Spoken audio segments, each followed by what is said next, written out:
I was able to connect to all of it. And I was able to see it, that the feeling of the love and the joy was truly transformative. And I knew that I was standing in a space that was God. And that's the only word I could put into it. What I saw after that was a door. And this is the moment that changed everything for me. I saw a door in this beautiful white space, and there was nothing but light in this space that I was in. And then I saw the door, and it was just slightly ajar. And I walked up to the door, and I touched the door handle. And this knowing that just radiated through my whole being that I'd been at this door before many, many, many times. And it was always closed. And I attempted to open it, but the door was locked. And this time, not only was it open, it was already ajar. And I pushed it open a little bit more, and all I could see was light that was brighter than the light and the love that I was already standing in. It was a light that was beyond the light that I was already experiencing. And the brightness of it was nothing that I could even describe in words. And the feeling of it was life-changing, knowing that the door is open.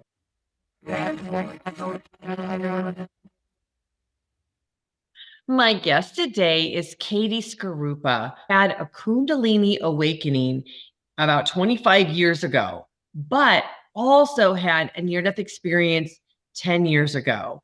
And she is of the belief that we are going into a new earth. And so we are going to have an amazing discussion about all of the things that she had integrated into her life with these two experiences. So, Katie, welcome. Thank you so much for joining us today.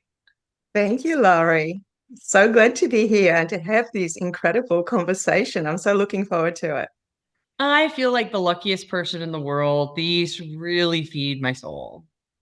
Me too. So you had a really unusual Kundalini awakening. I've talked to a few people who have had these types of experiences, but we had a chance to talk a little bit before our interview started. And to me, your Kundalini awakening sounds more like a near-death experience. So I want to start there. What happened to you in 2000? In year 2000, I traveled to Europe for a holiday, and there I encountered someone who changed my life. It was an incredibly intense experience, one that I felt instantly I needed to let go of. But the attachment I felt was so incredible that the letting go was incredibly painful. So I felt the deep attachment, and then the soul deep knowing that you've got to let go. You've got to let go. And that caused me so much pain and confusion because I didn't want to let go. And the letting go was a ripping up, which it was like a rip. And probably why it felt, why you might have put the words of, it was like a bit of near-death experience, because I feel like a part of me did literally die in that moment. I made a choice after a number of months to let go.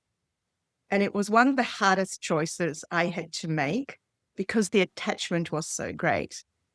And when I let go, the freeing that I felt, the weight that lifted off me instantly was profound. It was like I had literally lifetimes of weight just drop off of me. And I felt such utter relief.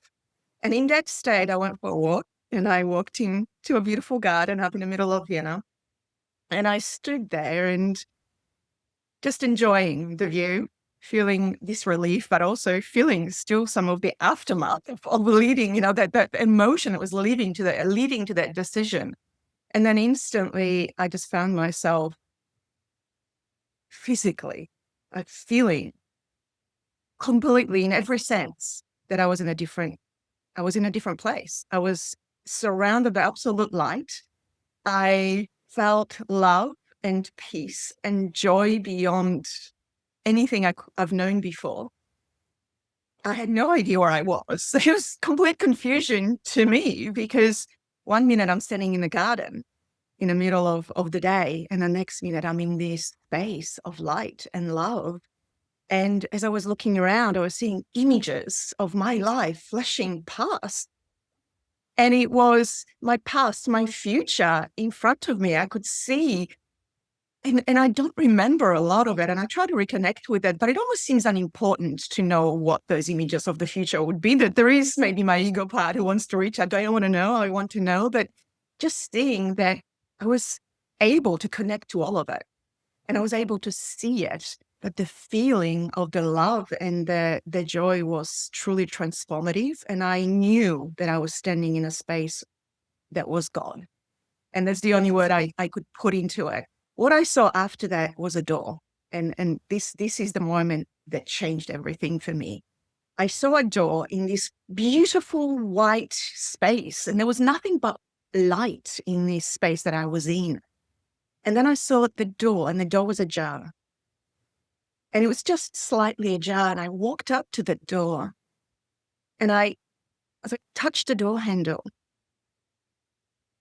And this knowing that just radiated through my whole being that I'd been at this door before many, many, many times. And it was always closed. And I attempted to open it, but the door was locked. And this time, not only was it open, it was already ajar. And I pushed it open a little bit more. And all I could see was light that was brighter than the light and the love that I was already standing in. It was a light that was beyond the light that I was already experiencing. And the brightness of it was nothing that I could even describe in words. And the feeling of it was life-changing. Knowing that the door is open was such a profound moment for me. And then I was dropped back straight into the garden. And then I was sitting around thinking, what has just happened? I'd exited this realm. I stepped into another space. I've noticed that there's something so much greater to me, to us, to life than I ever thought there would be. And it completely changed my life. And to this moment, to this day, although it was 25 years ago, I still carry that gift with me. And that knowing that that door being ajar is and that door being open, not just for me, but for everyone, that's where we're going. That's the door you're walking through. At that time, 25 years ago, I had no idea what that meant. All I had was these images and these emotions and these feelings and this experience. But knowing what it was, what to do with that, what it meant, has been a 25-year journey for me to discover, to remember, to come back into the knowing, into the embodying of what that experience brought into my life and what it means for not just myself, but everyone here on this beautiful planet that we live on. So can you describe what it means for everybody else? You described what it felt like to you, but the fact that that door was open, what does that mean for everybody else? That door is open means that we don't have to make any more effort to open it. It's already there. We are free to walk through. We are free to walk through that door anytime we choose. So why do you think it was closed before? Yeah, and that's something that I've questioned many, many times. And so many times, years after years after years, I've been questioning, what is that door? What does it mean? It's closed. Why is it open? And because it was a vision and it was an experience, but I wasn't given the reason. So I've been arriving at that information within myself and connecting to it. And from our experience and in a deep experience and soul connection level, but also try and make sense of it with my mind that, if that resonates, so that I can put it into words, so that I can communicate it to people in a way that makes some kind of sense. And to me, that door is the door to the new world. It is the door we're stepping through. It is the door to our new level of consciousness, to the light. It's the life that we haven't, or the experience that we haven't had yet. The light that I was standing in on the other side of the door, the light that I arrived into the experience with, I've been there before. We've experienced this lightness, this light before many times. What's on the other side of that door, that light, that's beyond light, we are yet to step into. But the door is open, not just for me, it's open for us. And we no longer need to go around making effort or doing the work to open that door. It's already done. So when you were describing Now it's a that, matter of how do I step in? How do we go through that door? And it's not just for me. And I've realized that this is bigger than me. This is not personal. This isn't about me. This is about all of us. Realizing that we have the choice to walk through that door. And it is such a deep personal journey to come to that realization and then work out what does that mean for you and how do you take those steps to walk through it. when you were describing that you had been to the door many times before, but it had always been closed, it made Yes. me feel like you were having these different experiences of life on earth. And then every time you had this place in between and you went to the door, it was closed. And then you went back and had another lifetime and came back and it was closed. Yeah, Am I that's right. extrapolating that correctly? You certainly could be, Laurie. I have had in the last 25 years, since that experience, I obviously delved deeper into what is this? How do I find out more? How do I connect deeper? And initially I started and then eventually kind of gave up because I had no access to anything or anyone that could really help me translate what was happening. So for 10 years, I just got on with life and became a mom and did the usual things we all do.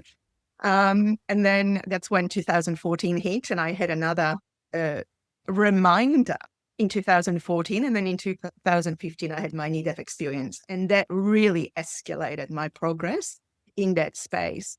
So sorry, I think I've forgotten your question.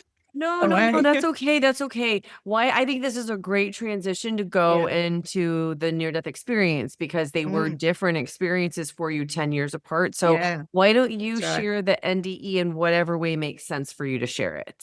You know what, NDE happened at that space in 2015. I was already probably a year into taking meditation very seriously. I meditated every day. And made that a daily practice. So I was already then sort of thinking, I already was remembering that I need to do something with this. That this, it's not just about living my life and doing the everyday 3D reality work that I do. This is more. Something needs to happen. So this remembering was coming in, and it was partially connected to my daughter too. She kind of gave me this lovely little reminder. I just went, oh, and then the ball started rolling. And in 2015. I was already doing Reiki healing as well. I was going through the process of Reiki workshops. So I already had this beautiful connection to my heart through that process because Reiki and the meditation was such a deep heart connection for me. And when the near-death experience happened, and it came as in Australia, I don't know if you know, but Australia has the most deadliest creatures and animals out of it. And this is where I chose to live. And I was doing some gardening on the farm that we owned in my sort of veggie patch. And I put my hand into the strawberry patch to pick some strawberries, and I put it straight into the head of a snake. And it is one of the deadliest snakes in Australia. And it bit me on my hand directly, and straight away I knew that I was in trouble. I was alone in the garden, and I could see my partner and my kids, way down the other field. And I ran across, although you're not meant to run when you're bitten by a snake, because, obviously the venom moves through your bloodstream quite fast. But I ran as fast as I could and, yelling out snake bite. And as soon as I got to them, my partner immediately went into action and just told me to sit down, don't move. And they started, bandaging up my arm and calling the ambulance. So everything was kind of handled. And instantly, I just had this, it was like a soul decision. I don't consciously remember making this choice, but it's like my soul or spirit made this choice on my behalf And it just went into trust and this absolute surrender. And there was this knowing moving through me that there is absolutely nothing you can do here. There's nothing you can do. You have no control over this situation. Physically, I couldn't do anything. Mentally, I couldn't do anything. Emotionally, I probably had the choice. So how do I react? But I wasn't even thinking of that. It was like surrender. There's nothing you can do here was the message that came through. You have no control over this. And I just let go.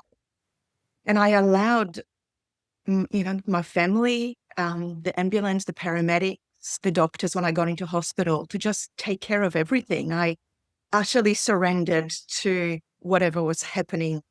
And in that moment of surrender, and this happened when they took me to the house while we were waiting for the ambulance, all I could feel was love. And there was no fear. And I felt this deep sense of calmness. And I was watching everyone, including my children who were young at the time. Everyone was in so much fear, in shock, in panic, in running around trying to work out what to do next.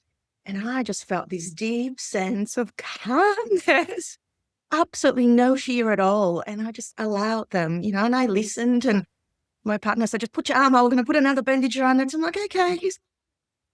When the ambulance came, it's like, okay, what do I need to do now? And I responded to them. I surrendered my body. I surrendered my mind. I surrendered everything. And I just allowed the universe, God, my family, the doctors, whoever was there, just to take care of me in whichever way it needed to be. And I just allow it to happen. And as a result, that whole experience was not frightening for me. It was actually such a deeply beautiful experience because I felt calm and love throughout the whole time. It took me, I think, just a bit over 6 weeks to fully recover from the snake bite. But when they brought me into hospital, they assessed whether to give me antivenom for the snake bite. But there are complications of antivenom as well. So they do wait to see how your body responds to the toxins before they administer the antivenom, knowing that they can be certain complications. And I have a number of allergies too. So, that was another complication that added to it. And at one point, my face started to experience paralysis. I couldn't open my eyes anymore. I couldn't really move my facial muscles. It became harder for me to move my lips and my mouth. And when they noticed that I was starting to enter a state of paralysis, they decided to administer the antivenom, which is administered by a drip. So it sort of drips into your bloodstream slowly.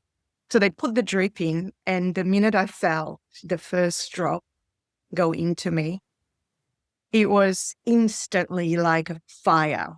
It was like a fireball explosion inside of me.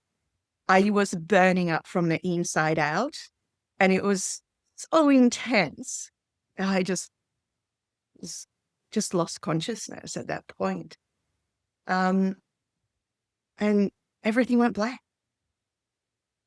And then it was the next thing I knew is that everything was back to the beautiful calmness, this beautiful, peaceful state. I was in darkness. There was nothing. But it wasn't darkness like the lights were turned out. It was just this deep space of nothing. It was this space which I now, I think, refer to as the void.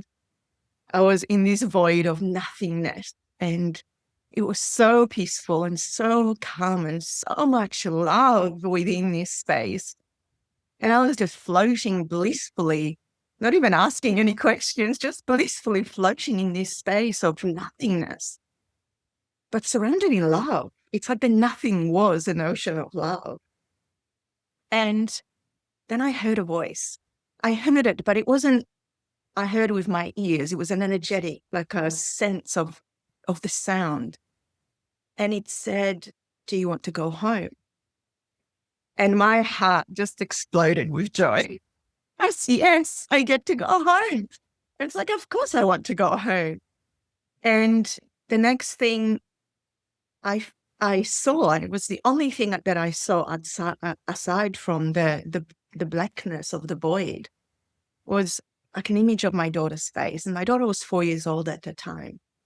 And as soon as I saw that image, it was a remembering I remembered why I'm here on this earth, why I was in this life in the first place. And she was like my memory card. It was like a memory card being placed in front of me.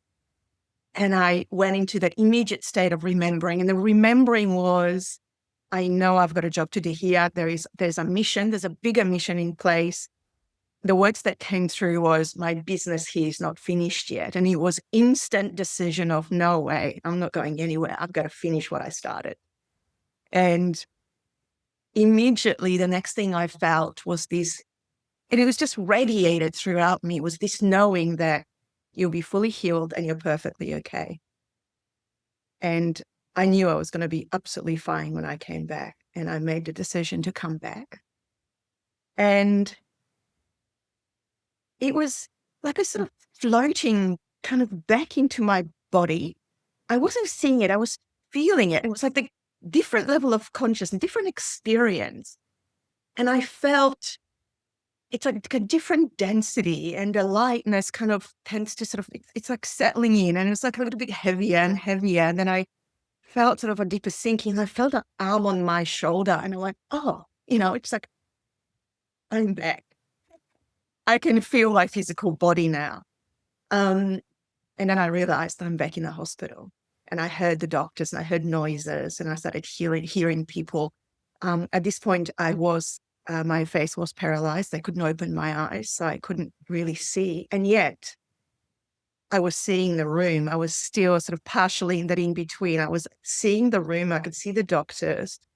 I could see the bed that I was in. I could see that there were lights further out, because this was in the middle of the night at this point, further out in other rooms. And so I was still in a transition state, and then I landed back in my body. And that's when they said, we're going to transfer you into another hospital where you can go into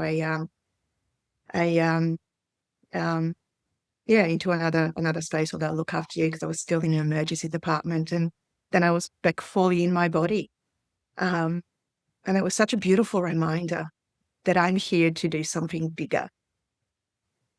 And I've been connecting with that remembering almost on a daily basis. It's like, oh, I've forgotten. Yes, I need to remember now. Come back to remembering. Why are you here? What are you doing? This is more, this place, this space is bigger than my personal experience, than my life. It's bigger than my family. It's bigger than my community. This is about it's not even about every human being. It's about every being in existence. So we're doing it for everybody. And it's such a beautiful reminder, and goes deeper and deeper as I do this work. And it just moves my heart, my soul. And it's such a privilege to be here and to do this work. Yeah. Wow. Beautiful experience.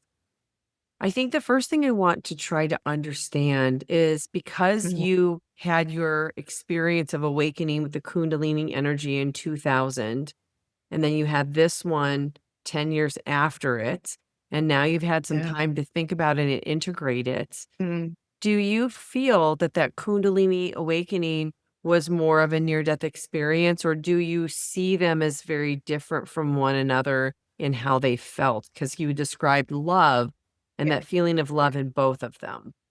Yes, I have. Yes, I definitely felt love in both of them, but they were different. I suppose I haven't really necessarily compared it in the past. Just in that sense, it was a different feeling of the energy. And in 2000, in that Kundalini awakening, I felt like my whole body was like my whole self, including my body, was in this space, in this light. Whereas in the near-death experience, I felt myself, I was weightless without that body. And it was a different experience without the body, to the one in the light, where I felt like I was surrounded by the light. And I don't necessarily feel like I moved anywhere, but I was experiencing a completely different level of awareness, consciousness, while I was still in the body. So I don't feel like I left my body. Therefore, I wouldn't say it was a near-death experience to the point where my body was dying, but I feel that through that Kundalini awakening, there was part of me that let go. And what led to that experience, as I've mentioned before, is that there was this letting go. I had to let go of a situation, an attachment, a really deep. And I believe now, having had experienced many past lives throughout my 10 years of deep spiritual work, that there was that attachment I felt was connected to many different past lives. And when I made the choice to let go, that was like that release, and that was like that breaking that cord, that connection, and maybe that is that kind of death that led to that experience, because it broke something. What it did do, this particular experience, is it broke my heart. It shattered it into pieces in 2000. And I spent probably the next 14 years attempting to work, to release, to let go, to put my heart back together.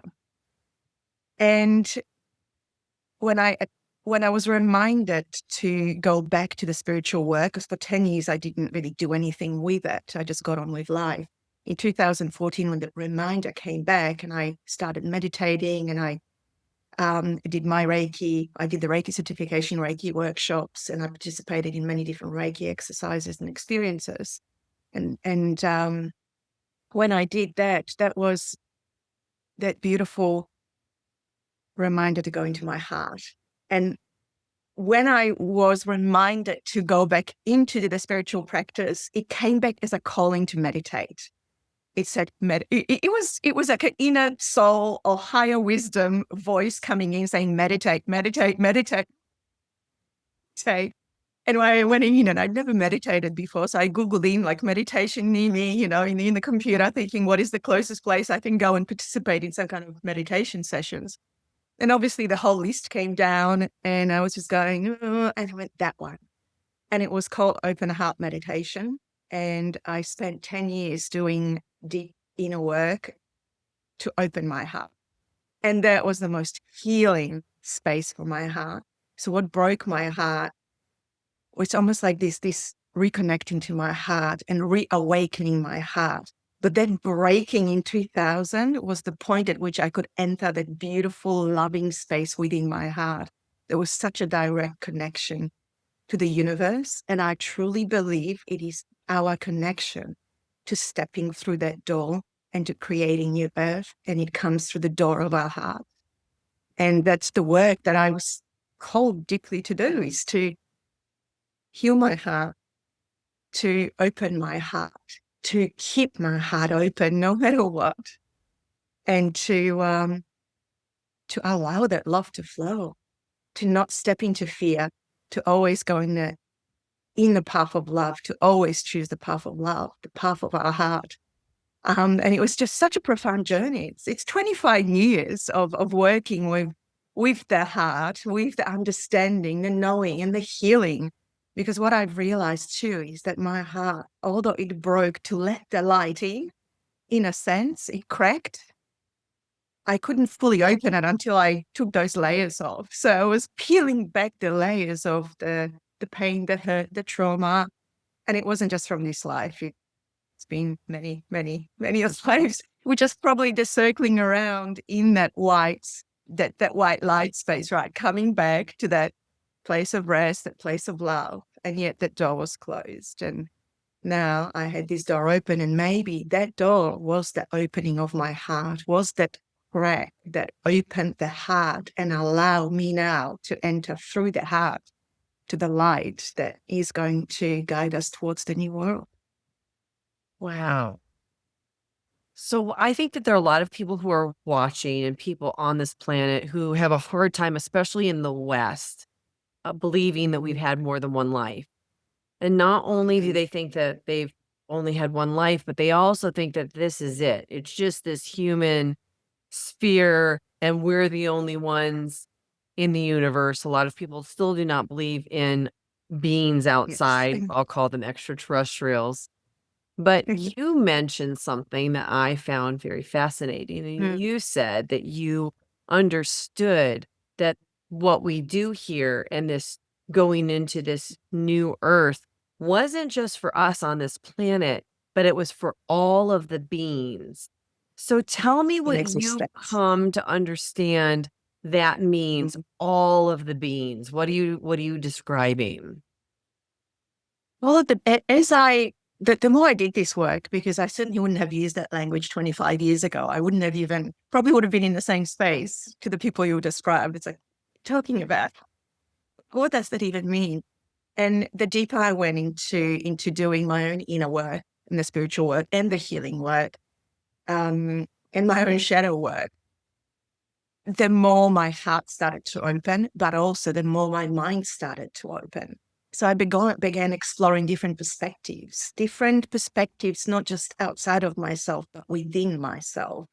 And there's this realm of complete unlimited experience within us. And I, after that Kundalini Awakening, actually this was in 2014 when the remembering came back in, I started to spontaneously remember past lives. And I remembered 2 of them.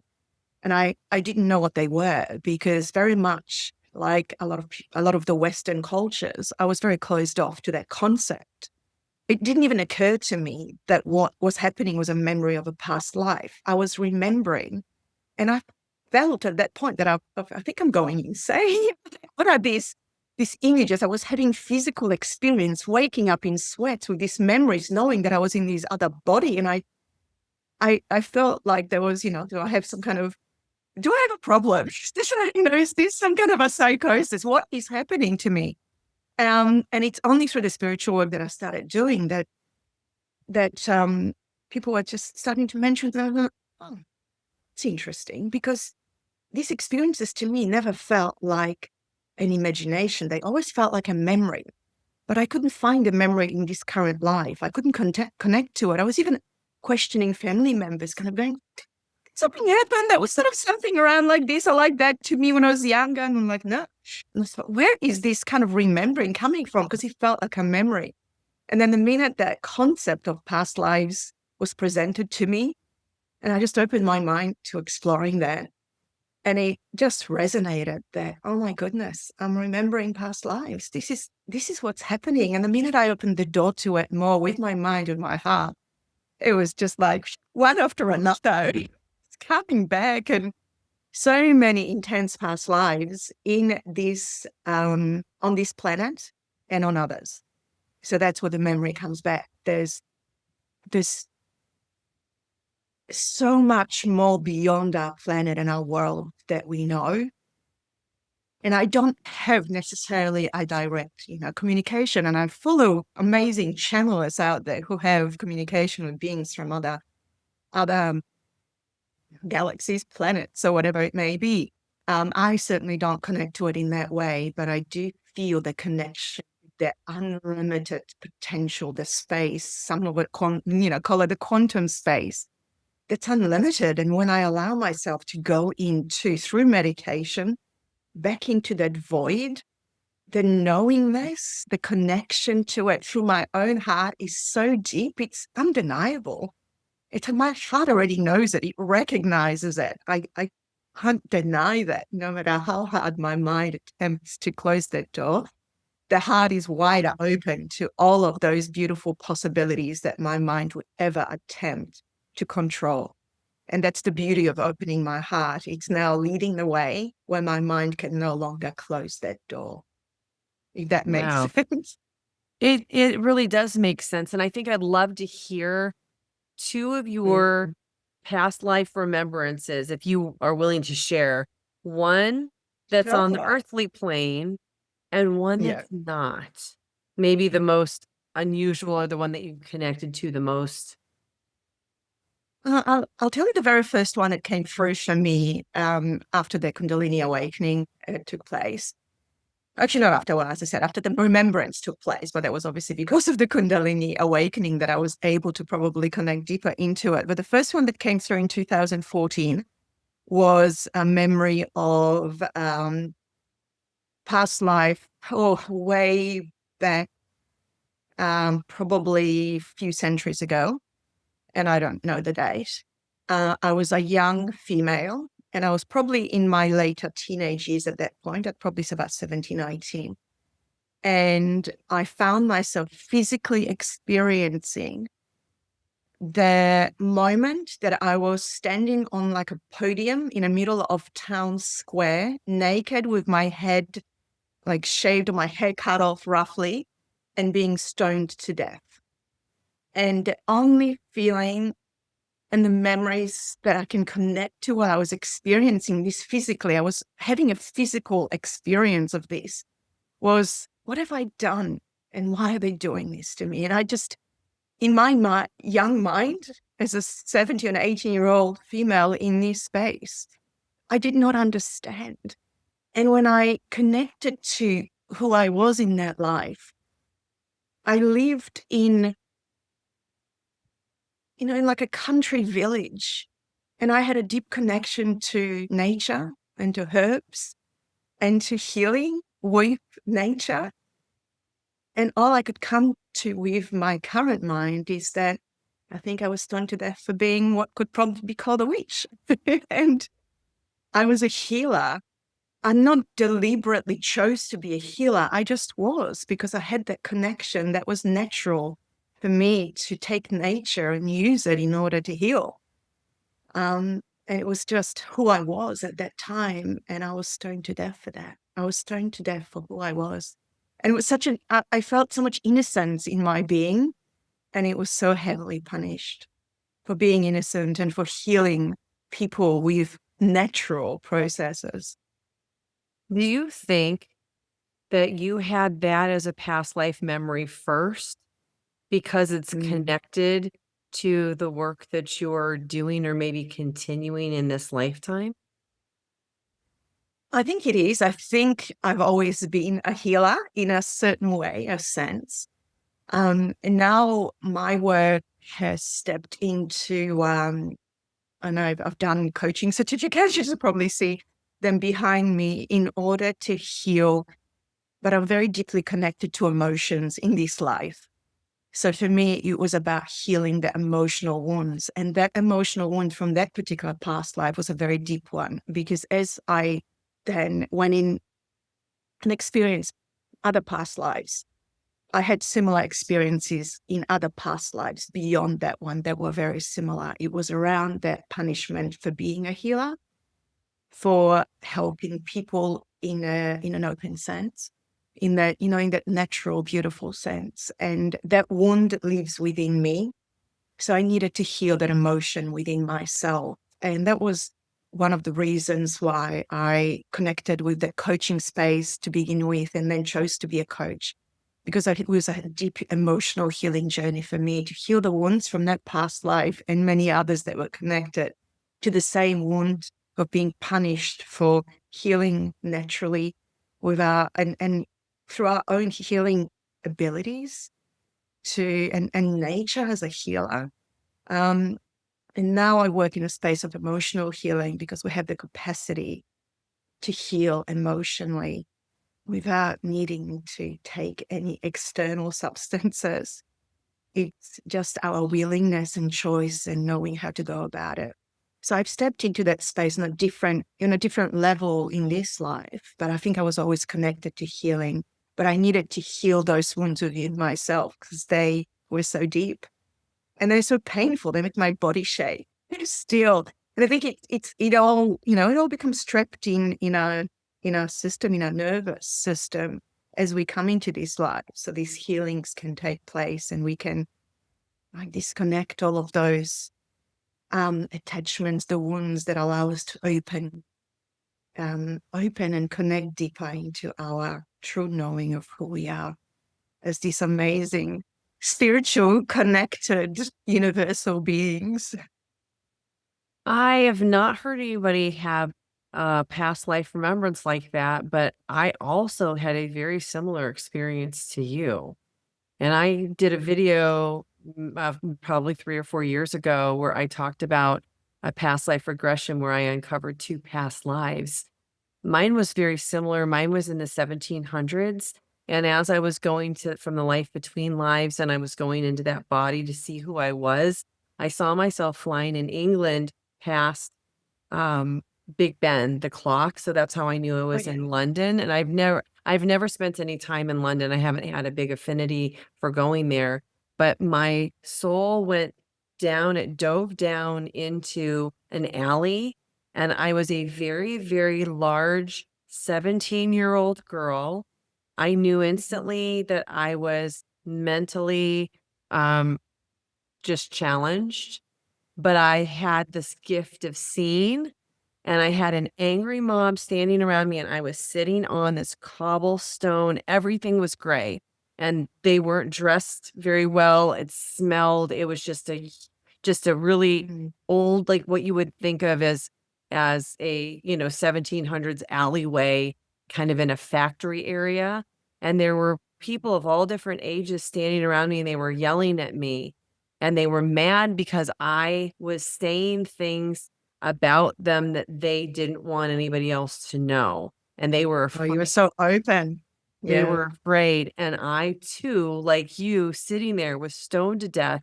And the only thought I had for them was I felt bad for them because they didn't understand what they were doing to me, they were doing to themselves. Yes. Oh, I love that. What a beautiful, beautiful experience. And I don't feel I've like I had the wounds that you did from it, but I had an insight because this was probably 2008. I was in the infancy of my spiritual journey, but I understand now that I had that experience and that I have to keep on speaking the truth of what I know and not be afraid of any of the consequences. And luckily in this lifetime, maybe a few words have been thrown at me, but not even many of those. It's been largely a really positive experience this time.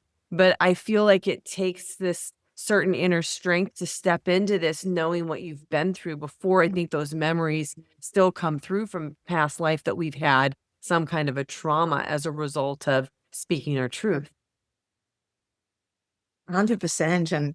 And part of I think me, showing up on your show and others is now stepping into that space of I am safe to speak my truth. Yes. And we haven't been safe for such a long time to speak our truth.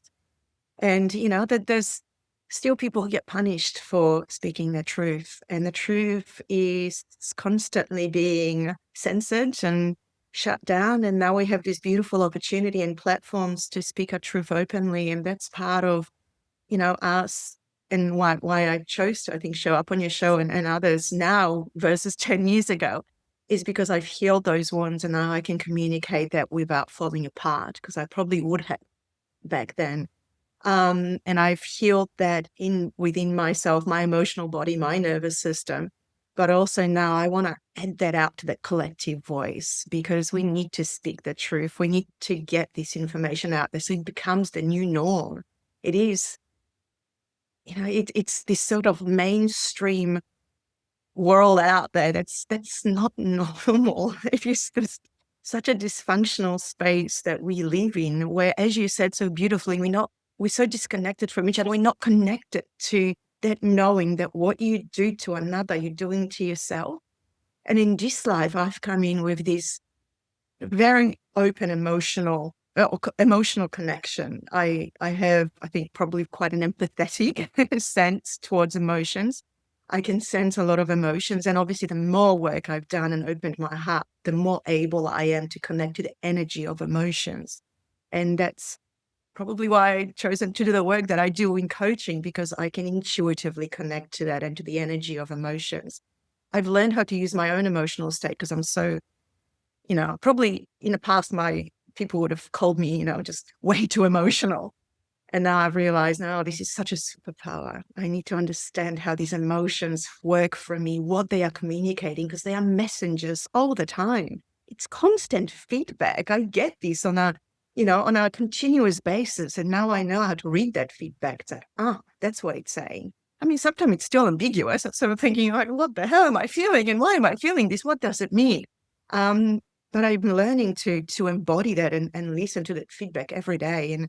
And that is that connection that I have here, that empathy for others, that knowing that what you to another, you're really doing to yourself, because we're all connected. We all want a very deeper level. Exactly. And that's profound, because it takes, like, it's taken me 25 years to arrive at that level of knowing, and that you've had that in that beautiful insight. What amazing, and that has brought you here to do this work. What an amazing But insight. What an amazing direction. Katie, how Here. How It's crazy, gorgeous. though, that we both wind up with the very, very similar experience, and we get the ability to connect with one another and have a conversation. And how many people out there are listening who have uncovered that they've had a similar experience? Because I think that there are a lot of light workers who are drawn to this channel, because we That's go right. so deep into the wisdom that the near-death experience has brought forward in the integration. And I think this is just a safe space for people to come and bring their own experiences. And actually, if anybody's had a really incredible transformative life review experience where they've understood what they've been in a past life, like a past life regression, I would love if you shared that in the comments with us, because I feel like Katie's experience validates and confirms mine. Yes, and it's so profound to have that validation too, because otherwise it makes us feel so alone. It's like, am I the only one? And I know when I had my first that Kundalini Awakening in 2000, that's how I felt for 10 years. I back then we probably didn't have YouTube interviews like this one. We didn't have channels in the same way that we did, that were out there, and at that point I didn't know how to connect with that information, or those people, or those communities. I felt so alone. And, when those memories, past life memories, came back, and in my initial thoughts, it's like, I think I'm going crazy. What's happening here? And it is this kind of information being put out there and sharing our experiences that help people to realize that this is how we move through the awakening. This is the process of building a new world, of stepping into our being in this world, but in a different way. I'm being here. I'm embodying a being through my heart. And it's the beingness of trust and surrender. And, what came through from that NDE experience in 2015. And that comes back as a remembering for me all the time, especially when I get deeply stuck into life, and life presents challenges, and I, kind of get a little bit pulled out of my heart, and sort of sway more towards, like, what do I do now? How do I fix this? The memory comes back from that NDE: surrender, surrender, surrender, surrender. And it's that Beautiful. constant remembering, just surrender. You are here. You are here you are supported. You are always supported. And that's the other takeout for me from the NDE. I was so supported on all levels, through the people who were physically taking care of my body while it was crashing, the people who were in my life that were looking after me while I was recovering. I was supported by the love and the frequency of love that I entered into when I was in that void. And I continue being supported, because since then I have connected with so many different, I suppose, guiding beings in my life that I didn't recognize earlier. And over the last few years, I'm like, they've always been with me. They've always supported me. I can connect to that now. I can resonate with that support. So the surrender comes in. And because I have had the direct experience and remembering of how deeply supported I am, it's like, just remember and surrender, surrender, surrender. But it's a constant journey. It's not do it once and then you're good. It's a day to day, minute by minute, moment by moment, remembering, surrendering, trusting, coming back into that space in my heart, through that doorway. And it's just always deepening and deepening and deepening. And just when I kind of think, oh my God, this is amazing, can't get any better. And then it does. I'm really glad you And it shared makes it that. exciting.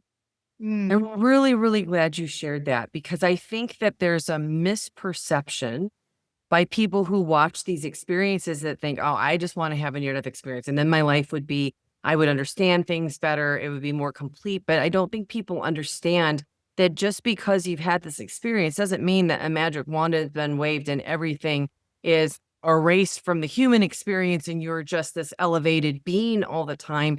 It is constant work. Any of these experiences that you integrate, it's constant work. So thank you for being so vulnerable to share an experience like your past life. So would you mind sharing one that was not a human past life? I can. This was my first experience through a process of regression. So this wasn't a spontaneous remembering, which is what the other one was. This was through the process of regression. And it was the first traumatic life that came through for me as a memory through those regressions that I've done, the past life regressions. It's taken me a little while to really connect to where it happened because I remember I see the scene, but I couldn't connect to the place. What I knew instantly as soon as I went into that memory is that I wasn't, so everything looked different. Like it's not the way I remember in any of the other lives or any of my other experiences in this life. I remember this. And that's when I kind of connected now since that experience, which probably would have been about 8 years ago since I've had this regression. And in that space, I started doing a little bit more research and connecting with amazing people who have just shared so much, downloaded beautiful information for me too, that this was an experience most likely on another planet because it felt so foreign. I was a farmer. I was farming, but the ground was different. The tools I was using, I was seeing them, I was holding them in my hand, but I wouldn't have a word to what it was. It was so different to anything I've ever seen before. The plants I was planting looked different. Nothing sort of seemed familiar at all. It was all so different. And that particular life, I was on the farm and I was farming. And what then I saw after that was it's almost like an army, like these soldiers, but they were wearing outfits that I don't ever recall seeing here or any other connections to this planet, to this space, to this history that we have or human experience. But they were like soldiers, and they had my wife. I was a male in this life, and they were holding my wife, and they were taking her, and she was screaming. And I started running after them and they took her and they were holding me back and there's nothing I could do. And I was in so much distress because she was just the love that I've had in my heart. And they were taking her and I was so helpless. And they took her and they took me. And I was placed, it was like a imprisoned kind of, it was so deep up it's almost like a hillside. And I was placed in this dark space, almost like it was like a room, but it was almost like a cave. It was within it was within a rock face. And I was trapped there. And I was in so much emotional heart pain from having lost my wife. And I knew deep within me, and I had that deepened knowing. It was almost like I had this connection to her that went beyond just how we communicate, how we feel each other here. And I could feel that she was gone. And the pain that I felt was debilitating because I felt that disconnect from her because she was gone. And that pain was so deep that I felt in complete helplessness. And I just did nothing. I just sat in this kind of cave, imprisoned in this deep kind of rock-faced sort of room. And I lost all, I just lost all will to do anything because the pain of her loss was so profound. The sadness was so deep that my heart couldn't hold it. And eventually I passed away. And it was like it's like I died from sadness, that deep sadness. It killed me. I sort of allowed it to swallow me up. And I do remember too, when I kind of looked at a bigger picture of that life, I remember where we lived, the home that we had. I remember we had a son, but he was in a very different place and I couldn't connect to him. And I remember what our house looked like. And it wasn't a house. It was like this different kind of, it wasn't like a hut, but it was, it was undescribable. Nothing seemed familiar. We didn't sleep in beds. We had this kind of like elevated, sort of like, almost like hammocks, but they're not the hammocks the way we know. And it seems so different that at first was like, where am I? What is this place? I'm not on this planet. I'm not experiencing life as we have grown to know it in this space and time. On this earth, because it was so completely different and unfamiliar. The clothes I was wearing were unfamiliar. Everything was so very different. And I've had since then a friend read my Akashic record from the galactic being point of view, and she beautifully connected me to the fact that I think you came from the planet Haida, however you pronounce it. And when I read the description of the beings that come from that planet, it was just kind of go, oh yeah, tick, tick, tick, tick, tick. And like, oh my gosh, I so utterly resonate with that. And I thought, oh, I just can start to connect that feeling, that energy and that emotion that I felt very much to the description of that. Whether it was or not, I don't know. I cannot prove anything, but the resonance and the connection to that was quite deep. And although I didn't, when I had my regressions, I don't see the time or the place they're taking. It's not like I've got a date stamped on the side and, this is the date and the location. I connect to the experience and I feel energetically all of it. And some of it is even physical feeling. I can feel the experience physically, but I don't connect to the date or the place necessarily. So I don't know when it happened and I don't know exactly where it happened, but none of it was familiar. So it was such a very different experience. Can you describe what the beings look like? Yeah, that's a good question.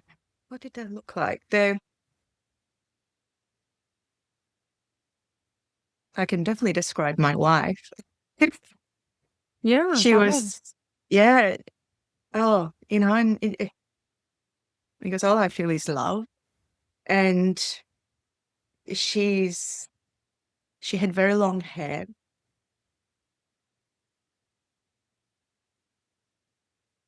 She was tall, but also quite, so curvy, voluptuous. She wasn't, the sort of thing. She's just this full-figured, beautiful woman.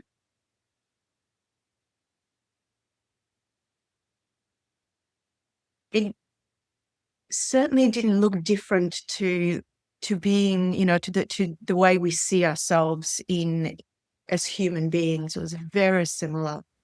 The soldiers that came in, they wore quite black uniforms and they had gray like patches around them, but they were sort of like different wavy sort of stripy patches. And they were quite covered up. It was quite dark. You couldn't really see a lot of their faces. They were incredibly strong, physically really, really strong. And they were tall and they were strong. They just had so much physical strength that you couldn't fight them. They would just pick you up and take you away. So they were much larger in a sense than what I saw myself. So that physical strength was absolutely overpowering. So it's almost as if, it's like they didn't have the weapons. They were not wielding weapons or guns because their physical strength was enough to overpower anything. And what I remember is I lived in a space of, in a peaceful place. We were in a peaceful place. I didn't retaliate with weapons. I didn't have any of that. So when they kind of came in, it was sort of out of nowhere, and it was this absolute overpowering strength that took over and kind of shattered our lives. And I don't know why. All I connected to was the deep sense of sadness that I think was still living in my heart. And that was also a layer of uncovering and healing for me too. It's like I feel this sadness. How do I remove that from my heart so I can release that sadness as well? So I've always seen my near-death experiences not as something to remember for the sake of understanding, but to remember for my own process of evolving and healing and opening up further. Well, that makes a lot of sense. So Mm. you also said that after you had your near-death experience that you have different abilities that you didn't have before. After the near-death experience, I am able to and I think it just lightens the load. I think that's what it does. It lightens the heaviness on the heart, the heaviness that we feel within our bodies and our system that is connected to us and beyond us. You know, they call it generational trauma, whether it comes from this life or other lives through generations in our lineage. All of that is way, you know, we're connected to it all, and it kind of weighs us down. So the more of this work, the healing work, the shadow work that I know I do, it kind of takes the layers of the heaviness off, and it allows me to feel lighter. And I think as I feel lighter, I step into a lighter sense state of being. And as I s- connect to a lighter state of being within myself through the tools like meditation, I can connect to a lighter state of being with, you know, deeper within myself. I feel lighter on the external, but I also feel lighter when I go into my meditation. And I think the connection is faster. So I can just drop into that beautiful space now. Whereas 10 years ago or 15 years ago, when I started meditating, you know, you had to sit there sometimes, and I would do at moment, you know, in different days, like up to 3 hours of meditation.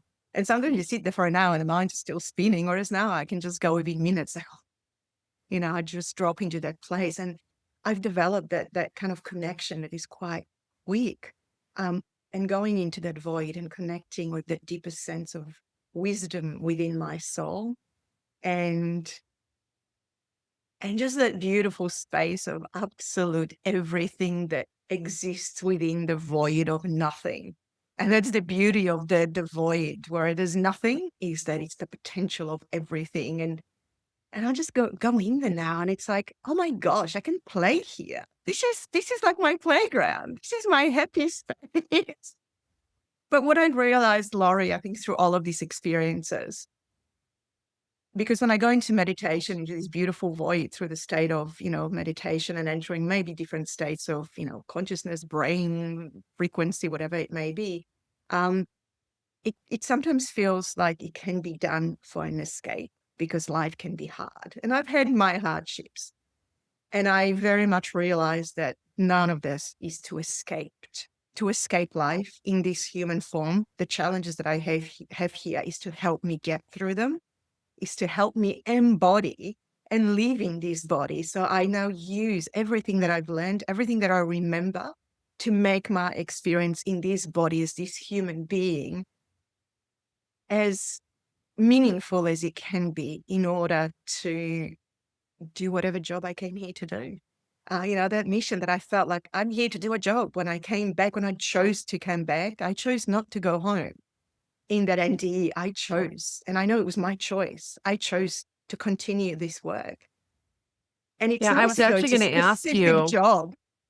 Sorry. I was actually going to ask you because you just touched on it. Do you think that Yeah. because you made the choice to come back that added to that lightness that you felt?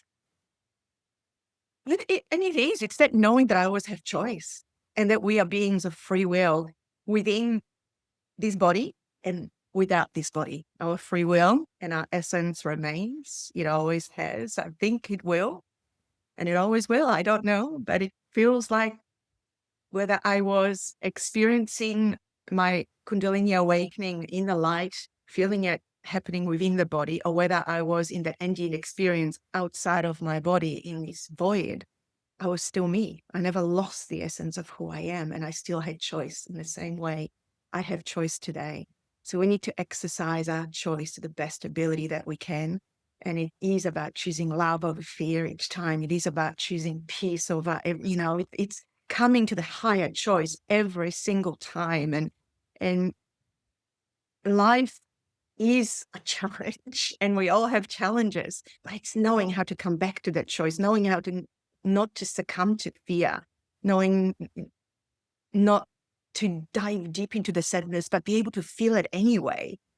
Knowing that it's always moving us to a higher version of ourselves, and that all of it is for our own higher purpose so that we can grow and evolve. And it's embodying that in this body, in this being, not about escaping it through experiences or, different meditations or different realms or levels of consciousness. It's how to connect to them and how to bring them here. Because this is the new earth. We are bringing it here through our hearts, through our, through that openness. The more we open and allow that to flow through us, it's coming through us. We need to remain open in our mind, in our body, and in our hearts for it to arrive and land here fully. And I feel like it's happening through me, and I need to continuously come back to the state of allowing it to happen, because I'm not doing it. I'm just the vessel through which it's landing in this human experience. And it's such a challenging yet absolutely beautiful experience that I feel so ungrateful for. It lights me up. It brings absolute meaning to every breath I take, every challenge I experience. It's like, this is why I'm doing it. This is why I'm moving through this healing work. This is why I remember these things. This is how I lighten the load of my heart so it can keep on staying open and open even wider and radiate even further and allow even more of that love and peace and, whatever needs to land here so we can feel it and embody it fully. And to me, that is the arrival of the new earth, and it's happening through us, not outside of that. It's coming literally directly through us. Wow. Well, I would imagine, Katie, that there are people who are watching who want to connect with you. You live in Australia, so remind I do. We'll live a time difference, but that's okay. Tell everybody where they can find you. Okay, I'm on Facebook, currently primarily operating through Facebook, Katie Skorupa on Facebook. I'm also now in the process of creating my website, and it is katieskorupa.com.au, and that's Skorupa for Skorupa. And my website will be up before the end of the year, so I'm working through that now. And that website's been, I think it's been a little bit of a journey for me to get there, because it was about, how do I that message, in a few pages, because I wanted to share all of it. And of course I can't. So it's distilling that so that it can be there just as something for people to connect. It's not to, to necessarily share anything. It's not about my coaching. It's about this work and anyone who wants to connect to it. I'll have my blog on there. I'll have some videos, and I'll have other access to information and things that I've experienced and what I felt, and the beautiful things that I feel that come through me, and the beautiful messages and insights through my meditations and through my kind of almost beautiful downloads. Because we all have that, right, Laurie? Like, you get to a certain level and you think, oh my God, here's another insight. And here's another one. It's like, I want to share this with the world. So I'm putting that all into my website. Wonderful. And Katie mentioned that the website's going to be available by the end of this year. We're filming in 2025 because these are evergreen videos. There's a good chance you're watching this. It's been up for a while. Correct. So hopefully it's already out there by the time some people connect. Yes.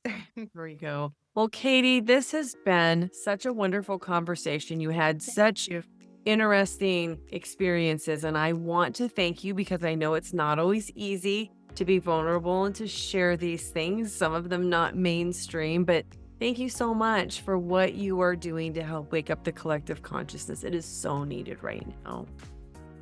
And thank you, Laurie, for doing this as well. This is one of the platforms that allows us to connect in this beautiful, meaningful way worldwide. This is that the beautiful network. And we connect through our hearts too. We connect through our hearts. We connect through this space as well. And let's keep our hearts open is my message to the world. I love that. That's a wonderful message. And of course, this show is absolutely nothing without all of you who tune in to watch, listen, and share these incredible experiences. So thank you so much, everybody, for watching. Thank you. Thank you so much. This channel's for seekers, for hearts who remember there's something more. Subscribe to join the awakening.